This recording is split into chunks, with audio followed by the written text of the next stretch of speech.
It's late November, and we actually got a sunny day. Thought I'd take you on a couple of my favorite solo trails that I like to do. First up is RoadHouse. This is a black trail. It's not the hardest. In fact, it's been cleaned up quite a bit. Some people kind of get a little worked up about that, but there are plenty of harder trails at Mcnutt if you want that. This one is pretty smooth now, but a lot of fun. Just sort of zigzagging up. Really good climb, so when it's wet, it's quite good because there's not a lot of standing water on this trail. There's nowhere for it to sit until a little bit at the end of the trail. You'll see there's a few puddles here and there.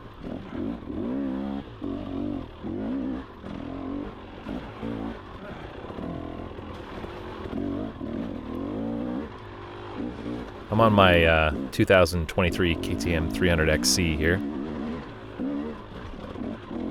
I do have a Steely flywheel weight in. I do like to lug it quite a bit. Most of this trail, I think with the exception of a little part coming up, I'm in third gear. You can see my finger on that clutch most of the time.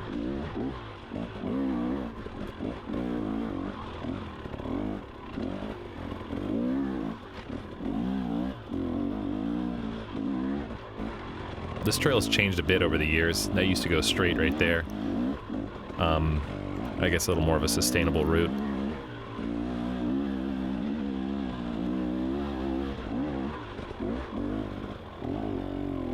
Definitely one that the volunteers have put a lot of hours into.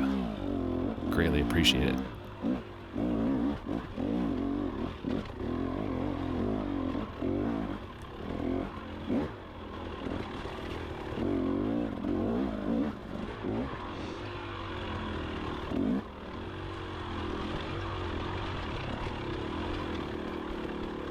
And here's a couple of little puddles. It's not too bad,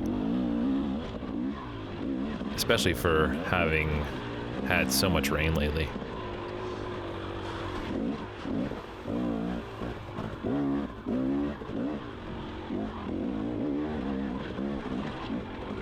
I'm shooting this at a 5.3K 30 frames a second on a GoPro Hero 11.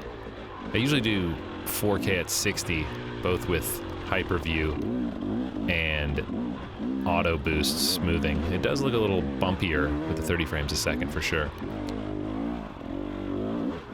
And that's pretty much RoadHouse. That one's a lot of fun. A great trail that's lower down, especially for a solo ride. I don't want to go too far out and put myself in a vulnerable situation. Now this other one, also lower on the mountain, is called The Hole.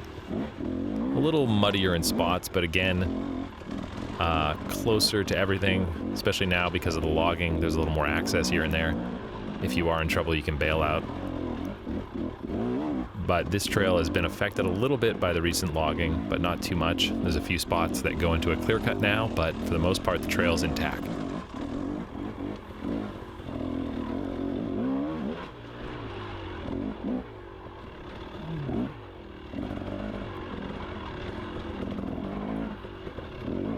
There's a line coming up here that usually there's a little bypass, but if you go straight right here, kind of looks like you might get hung up, but often I found my wheel just goes right over like that, so with a little speed.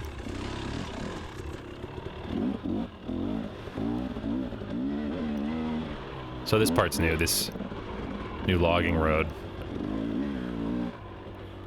You can see some soft spots here because that trail did not go there before. As I get a little hung up.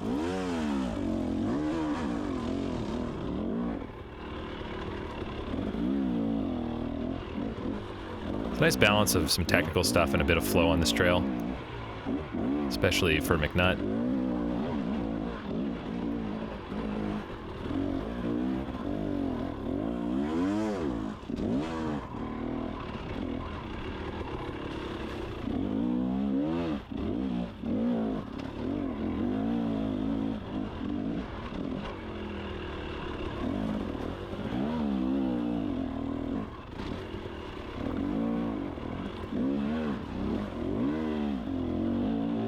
Here's another spot that changed slightly, just popping into this clear cut.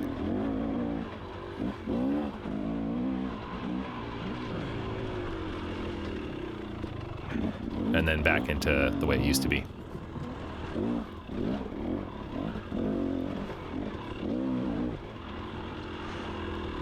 Recently changed the little direction I take. There's a bit of a shortcut up here that I didn't used to take because it was a bit intimidating with the roots, but you seem to just coast over it. See, there's a line to the left there, but you go straight right there, and there's also a line to the left there, but again, you just go straight and you can bounce over those roots if you got enough speed.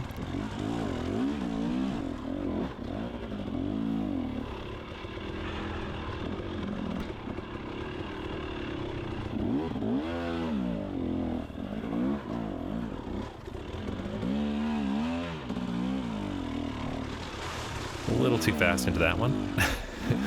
Getting my hands a little wet.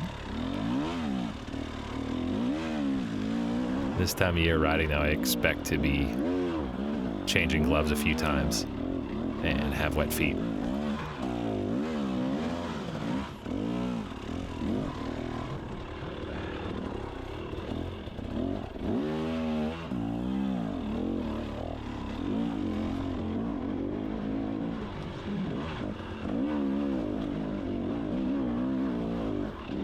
Yeah, I think I'll go back to 4K 60. It looks a little too bumpy at 5.3K 30 frames a second.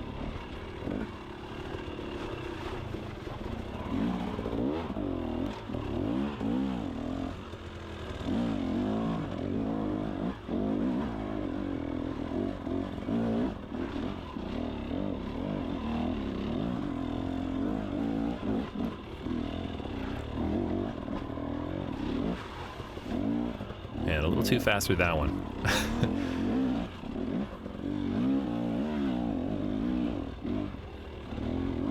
These two trails are usually on my list for most rides, unless it's summer and we're going really high up here. They're a lot of fun just for accessibility. They link into a lot of other great trails. And on the easier side of Black Diamond. I'd say this is an average difficulty Black Diamond. Of course, there's double reds here as well, which are much harder.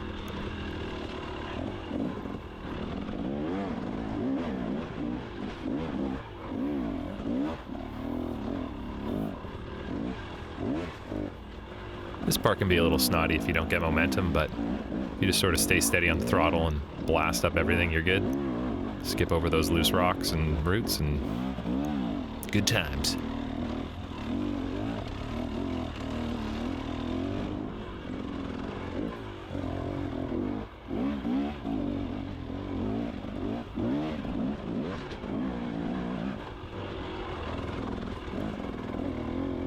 I'm not sure if the hole officially ends here, but it cuts over. That sign still says the hole, but when you come the other way, it says something about a connector.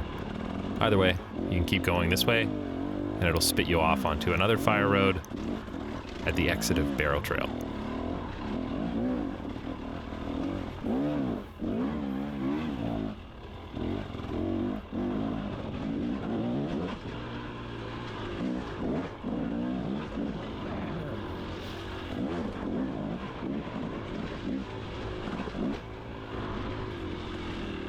This part's definitely the easiest part of the trail.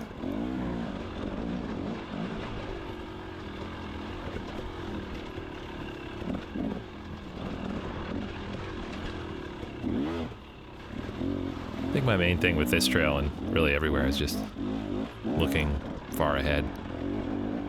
Not getting too hyper-focused on the one rock right in front of me.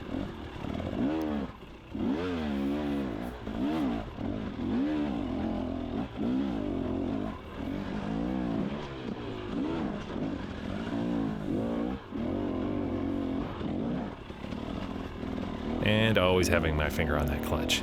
I really like to lug the hell out of it, use that third gear, use that flywheel.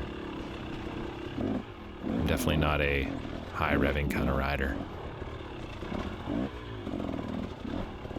And that's pretty much it. Coming up on the exit here.